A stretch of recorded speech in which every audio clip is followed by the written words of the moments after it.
உறுப்பினரும் சோழவந்தான் சட்டமன்றத்தினுடைய அமைப்பாளருமாக இருக்கக்கூடிய அருமை அண்ணன் பழனிவேல் சுவாமி அவர்களே, இந்த மாவட்டத்தினுடைய மண்டலினுடைய பொதுச் செயலாளராக இருக்கக்கூடிய அருமை சகோதரர் பாலமுருகன் அவர்களே, சிலம்பரசன் அவர்களே, மற்றும் இந்த நிகழ்விலே கலந்து கொண்டிருக்கக்கூடிய கிளை தலைவர்களே, மாவட்ட மண்டல் கிளை நிர்வாகிகளே, கூட்டணி கட்சியை சார்ந்த அனைத்து இந்திய அண்ணா திராவிட முன்னேற்றக் கழகம், அம்மா மக்கள் முன்னேற்றக் கழகம், தமிழ் மாநில காங்கிரஸ், பாட்டாளி மக்கள் கட்சியினுடைய நிர்வாகர்களே, பொறுப்பாளர்களே, அமைப்பாளர்களே, உங்கள் அத்துணை பேருக்கும் என்னுடைய அன்பான இந்த மாலை வணக்கத்தை தெரிவித்துக் கொள்கிறேன்.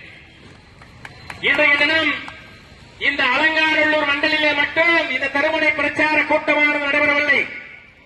தமிழகத்திலே இருக்கக்கூடிய கிட்டத்தட்ட 22,500 சக்தி கேந்திரங்களிலே பாரதிய ஜனதா கட்சியினுடைய தேசிய ஜனநாயக கூட்டணியினுடைய திருமுனை பிரச்சார கூட்டம் நடைபெற்றுக் கொண்டிருக்கிறது. கடந்த ஒரு வாரத்திற்கு முன்பாக மத்திய பட்ஜெட் விளக்க பொதுக்கூட்டமானது இதே அரங்கை மாடுகளில் நடைபெற்றது. மிகச் சிறப்பாக நடைபெற்ற அந்த கூட்டத்திலே பல்வேறு விஷயங்களை பேசிவிட்ட காரணத்தினாலே இந்த கேட்டுக்கடை பகுதியிலே ஒரு சில விஷயங்களை மட்டும் சொல்ல கடமைப்பட்டிருக்கிறேன். இந்த சோழவந்தான் சட்டமன்ற தொகுதியானது கிட்டத்தட்ட 2,25,000 வாக்காளர்களை கொண்டு ஒரு சட்டமன்றமாக இருக்கிறது. மதுரை மாவட்டத்திலே மொத்தம் 10 சட்டமன்ற தொகுதிகள். அதிலே இந்த சோழவந்தான் சட்டமன்ற தொகுதியானது பல்வேறு பிரச்சனைகளை உள்ளடக்கியதாக வலம் வந்து கொண்டிருக்கிறது. இங்க இருக்கக்கூடிய மக்கள் பிரச்சனைகளை தீர்ப்பதற்காக இங்க இருக்கக்கூடிய திராவிட முன்னேற்ற கழகத்தினுடைய சட்டமன்ற உறுப்பினரும் அமைச்சர் பெருமக்களும் முயல்வதில்லை. இந்த பகுதியினுடைய நீண்டகால கோரிக்கையாக, மிகப்பெரிய பிரச்சனையாக, மக்களுடைய மிகப்பெரிய கோரிக்கை பன்னெடுங்காலமாக நீடித்துக் கொண்டிருக்கக்கூடியது இங்க இருக்கக்கூடிய சாத்தியார் அணை. ஒவ்வொரு ஆண்டும் தேர்தல் வரும்பொழுதெல்லாம் தங்களுடைய வாக்குறுதி என்னவென்று சொல்லுவார்கள், முல்லை பெரியாறு அணையிலிருந்து வரக்கூடிய பாசனத்தை சாத்தியார் அணையோடு இணைத்து சாத்தியார் அணையினுடைய நீர்மட்டத்தை உயர்த்தி இங்க இருக்கக்கூடிய 400 ஏக்கருடைய விவசாய பெருமக்கள் பயனடைவதாக அந்த கண்மாய் பாசனத்திற்கு உதவுவோம் என்ற வாக்குறுதியை முதலாவதாக சொல்லிவிடுவார்கள். அந்த சாத்தியார் அணையினுடைய மொத்த கொள்ளளவு உயரம் 29 அடி. தற்பொழுது இருக்கக்கூடிய நீரினுடைய கொள்ளளவு 14 15 அடி. கிட்டத்தட்ட 13 14 அடிக்கான இந்த நீர்மட்டத்தை உயர்த்துவதற்கு அங்க இருக்கக்கூடிய தூர்வாரக்கூடிய பணியை கடந்த 5 ஆண்டு காலமாக நிறைவேற்ற தவறிய அரசாங்கமாக திராவிட முன்னேற்ற கழகத்தினுடைய அரசாங்கம் இருந்து கொண்டிருக்கிறது. நாங்கள் சொல்லிய வாக்குறுதியை இந்த சாத்தியார் அணை மக்கள் பாசனத்திலே பயன்பெறக்கூடிய 400 ஏக்கர் விவசாயம் செய்யக்கூடிய இந்த சோழவந்தான் சட்டமன்ற தொகுதிகளை வஞ்சித்திருக்கிறது இந்த திராவிட முன்னேற்ற கழகத்தினுடைய அரசாங்கம். இந்த கேட்டுக்கடை பகுதி ஒரு 10 ஆண்டுகளுக்கு முன்பாக இந்த நேரத்தில் ஜலஜோதியாக இருக்கும். காரணம் என்னவென்றால் அருகாமையில் இருக்கக்கூடிய தேசிய சர்க்கரை ஆலை, கூட்டுறவு சர்க்கரை ஆலையில வேலை செய்யக்கூடிய பல்லாயிரக்கணக்கான வேலையாட்கள், அதை நம்பியிருந்திருக்கூடிய விவசாயிகள் கடந்த 5 ஆண்டு காலமாக 6 ஆண்டு காலமாக அலங்காநல்லூர் தேசிய சர்க்கரை கூட்டுறவு ஆலையானது மூடியிருக்கிறது. இங்க இருக்கக்கூடிய சிறு வியாபாரிகள், சின்ன சின்ன கடை வைத்திருப்பவர்கள் இந்த சர்க்கரை ஆலை ஓடுனா அவர்களுடைய வாழ்வாதாரம் உயர்ந்திருக்கும். இன்னைக்கு கடந்த 5 ஆண்டு காலமாக அந்த சர்க்கரை ஆலையை மூடி வைத்து அதற்கு விழா கொண்டாடிய ஒரு அரசாங்கம் என்றால் அது திராவிட முன்னேற்ற கழகத்தினுடைய அரசாங்கம். இங்க இருக்கக்கூடிய அனைத்து பொதுமக்களும் ஒரு விஷயத்தை உள்வாங்க வேண்டும்.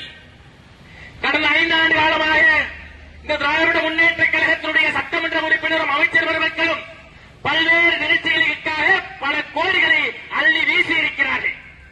அவர்கள் கட்சியின் சார்பாக நடக்கக்கூடிய ஒரு கூட்டத்திற்கு பிரியாணி பொட்டலங்கள் போடுவதற்கும் ஆட்களை ஏற்றுவதற்கும் 50க்கும் அதிகமான கோடிகளை செலவழிக்கக்கூடிய சட்டமன்ற உறுப்பினரும் அமைச்சர் பெருமக்களும் இங்க இருக்கக்கூடிய சர்க்கரை ஆலையை திறந்து வைத்தால் 4 லட்சம் குடும்பங்கள் பயனடையும். ஒரு குடும்பத்திற்கு 3 பேர் என்று கணக்கு வைத்தால் கூட 12 லட்சம் மக்களுடைய வாழ்வாதாரத்தை கெடுத்திருக்கக்கூடிய ஒரு விஷயத்தை செய்திருக்கிறது. இந்த சர்க்கரை ஆலையை திறப்பதற்கு என்ன கஷ்டம், அங்க என்ன பிரச்சனை இருக்கு? இங்க இருக்கக்கூடிய ஒவ்வொருவரும் உள்வாங்க வேண்டும். அங்க இருக்கக்கூடிய இயந்திரங்களை சரி செய்தால் சர்க்கரை ஆலை இயங்க ஆரம்பித்து விடும். அந்த சர்க்கரை ஆலையை நம்பி கிட்டத்தட்ட 5400 ஏக்கர் 5400 ஏக்கர் கரும்பு விவசாயம் பண்ணக்கூடிய விவசாயிகள் காத்துக் கொண்டிருக்கிறார்கள். திண்டுக்கல், விருதுநகர் மற்றும் மதுரைக்கான சர்க்கரை ஆலையாக நமது தேசிய சர்க்கரை ஆலை இருக்கிறது. இந்த 5400 ஏக்கர்ல ஒரு 1000 1500 ஏக்கர் வந்து இந்த செங்கரும்பு இனிப்பு கரும்புக்காக ஒதுக்கினா கூட ஒரு 4000 ஏக்கர் வந்து கரும்பு விவசாயம் ஆலைக்காக உற்பத்தி செய்யப்படுகிறது. இந்த 4000 ஏக்கர்ல ஒரு டன்னுக்கு, அதாவது ஒரு ஏக்கருக்கு 30 டன்னு கரும்பு உற்பத்தி செஞ்சா கூட நமது சர்க்கரை ஆலைக்கு வரக்கூடிய கரும்பினுடைய அளவு 4000 என்று 30 1,20,000 டன் கரும்பு தேசிய சர்க்கரை ஆலை கூட்டுறவு சர்க்கரை ஆலைக்கு வரவிருக்கும். இந்த 1,20,000 டன் சர்க்கரையை உற்பத்தி செய்யக்கூடிய 5400 ஏக்கர் விவசாய பெருமக்கள் இருக்கக்கூடிய இந்த பகுதியை வஞ்சிக்கும் விதமாக அதை பற்றி ஒரு பர்சன்ட் கூட கவலைப்படுறது கிடையாது. 12 லட்சம் மக்கள் வாழ்வாதாரம் இழந்தாலும் பரவாயில்ல. அந்த சர்க்கரை ஆலையை இயக்குவதற்கு தேவையான தொகை எவ்வளவு என்பதை இந்த பகுதியில் இருக்கக்கூடிய அனைவரும் முற்றி கேட்க வேண்டும். 2021ஆம் ஆண்டு தமிழகத்தில் இருக்கக்கூடிய அரசாங்கம் சர்க்கரை ஆலையை பார்வையிடுவதற்காக தொழில்துறை வல்லுநர்களை அனுப்பி வைத்தார்கள். அந்த வல்லுநர்களின் கூற்றுப்படி, ஆய்வின்படி 40 கோடி ரூபாய் பணம் செலவழித்தால் அந்த சர்க்கரை ஆலையை மீண்டும் இயக்கிவிடலாம் என்ற ரிப்போர்ட்டை மாநில அரசாங்கத்துக்கு கொடுத்திருக்காங்க. அதற்கு அடுத்த ஆண்டு 22ஆம் ஆண்டு உத்தரப்பிரதேசத்திலிருந்து ஒரு குழுவானது அந்த சர்க்கரை ஆலையை ஆய்வு செய்து அதை மீண்டும் இயக்க வேண்டும் என்றால் எவ்வளவு தொகை தேவைப்படும் என்பதற்காக ஒரு விரைவு அறிக்கையை மாநில அரசாங்கத்திடம் ஒப்படைத்திருக்கிறார்கள். அவர்கள் கொடுத்த தொகை 29 கோடி. முதலாவதாக வந்த தமிழகத்தினுடைய குழு கொடுத்தது 40 கோடி இருந்தா சர்க்கரை ஆலையை இயக்கிடலாம். அடுத்து வந்த உத்தரப்பிரதேச குழு 29 கோடி இருந்தா சர்க்கரை ஆலையை இயக்கிடலாம் சொல்லியிருக்காங்க. கடந்த ஆண்டு 2025ஆம் ஆண்டு டெல்லியில இருந்து ஒரு குழு வந்துச்சு. நம்ம சர்க்கரை ஆலை மேட்டுப்பட்டிக்கு அங்க இருக்கக்கூடிய சர்க்கரை ஆலையில் இருக்கக்கூடிய இயந்திரங்களை சோதித்து அதை இயக்குவதற்கு எவ்வளவு தொகை தேவைப்படும் என்பதை சொல்லுவதற்காக மத்தியிலே இருந்து டெல்லியில இருந்து டாக்டர் டூலே அவர்கள் தலைமையிலே ஒரு குழு அலங்காநல்லூர் சர்க்கரை ஆலையை சோதித்தது. அவர்கள் சொன்ன ரிப்போர்ட் அறிக்கை 28 கோடி ரூபாய் இருந்தால் சர்க்கரை ஆலை இயங்கும் என்ற ரிப்போர்ட் மாநில அரசாங்கத்துக்கு கொடுத்திருக்காங்க. 28 கோடி ரூபாய் ஒதுக்க முடியாத அரசாங்கமாக இந்த சோழவந்தான் சட்டமன்ற தொகுதியில் இருக்கக்கூடிய 5400 ஏக்கர் கரும்பு விவசாயிகளையும் 12 லட்சம் இயற்கை விவசாயிகளையும் வஞ்சிக்கக்கூடிய அரசாங்கமாக திராவிட முன்னேற்ற கழகத்தினுடைய அரசாங்கம் நடந்து கொண்டிருக்கிறது.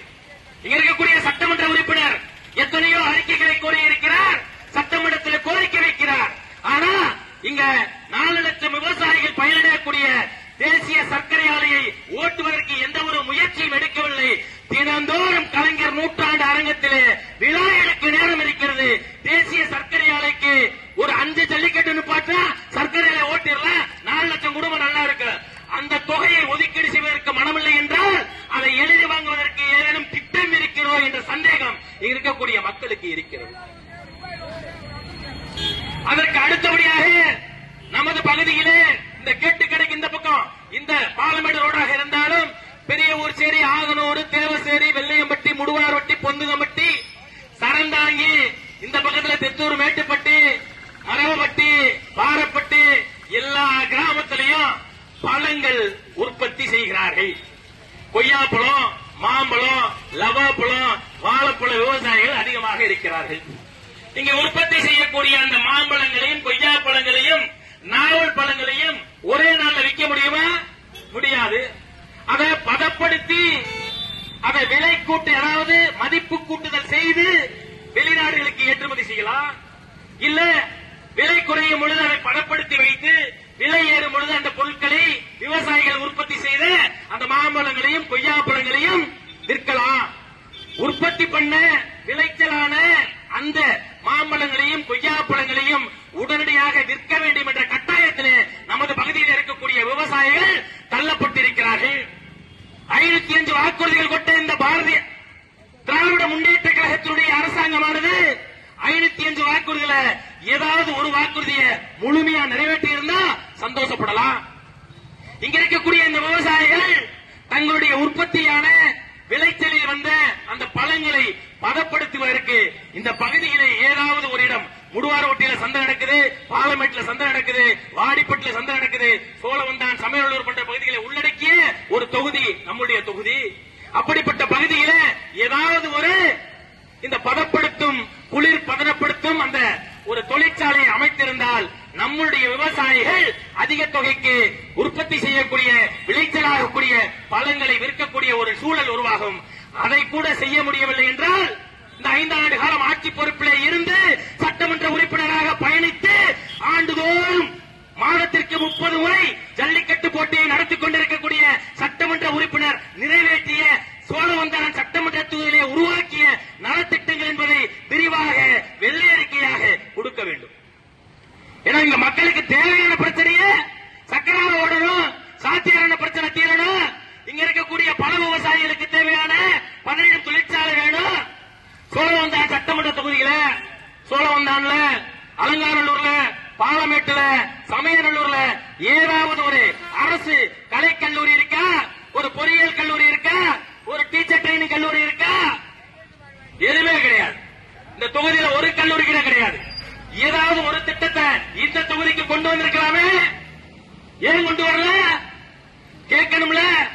இங்க இருக்கக்கூடிய மக்கள் எல்லாம் ஒரு விதத்தில் சந்தோஷமா இருப்பீங்க.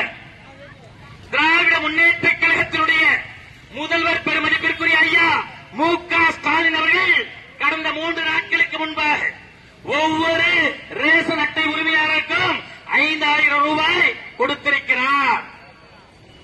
5000 ரூபாய் வர வச்சிருக்கார். 2021, 22, 23, 24, 25 அவங்களுடைய ஆட்சிதான். அப்பையெல்லாம் கொடுக்க மனமில்லாத இந்த அரசாங்கம் 4 நாளைக்கு முன்பாக சட்டமன்ற தேர்தலை மீண்டும் எதிர்கொள்ள வேண்டும் என்ற காரணத்திற்காக 5000 ரூபாயை வர வச்சிருக்காங்க. 5000 ரூபாய். இங்க இருக்கக்கூடிய பொதுமக்கள் ஒரு விஷயத்தை உற்று நோக்க வேண்டும். தமிழகத்தில் இருக்கக்கூடிய மொத்த ரேஷன் அட்டைகளுடைய எண்ணிக்கை 2,27,00,000. 2,27,00,000 ரேஷன் அட்டைகள் தமிழகத்தில் இருக்கு. 2021ஆம் ஆண்டு இந்த தமிழகத்தினுடைய ஆட்சி கட்டிலே திராவிட முன்னேற்ற கழகத்தினுடைய அரசாங்கம் ஆட்சி பொறுப்பில் ஏறும் பொழுது அதற்கு முன்பே ஆட்சி செய்த அனைத்து இந்திய அண்ணா திராவிட முன்னேற்ற கழகத்தினுடைய முதல்வராக இருந்த மாண்புமிகு எடப்பாடியார் அவர்கள் தமிழகத்தில் இருந்த கடனுடைய தொகை 5,63,000 கோடி. 21 கடந்த இடைக்கால பட்ஜெட்டில் தமிழகத்தினுடைய நிதி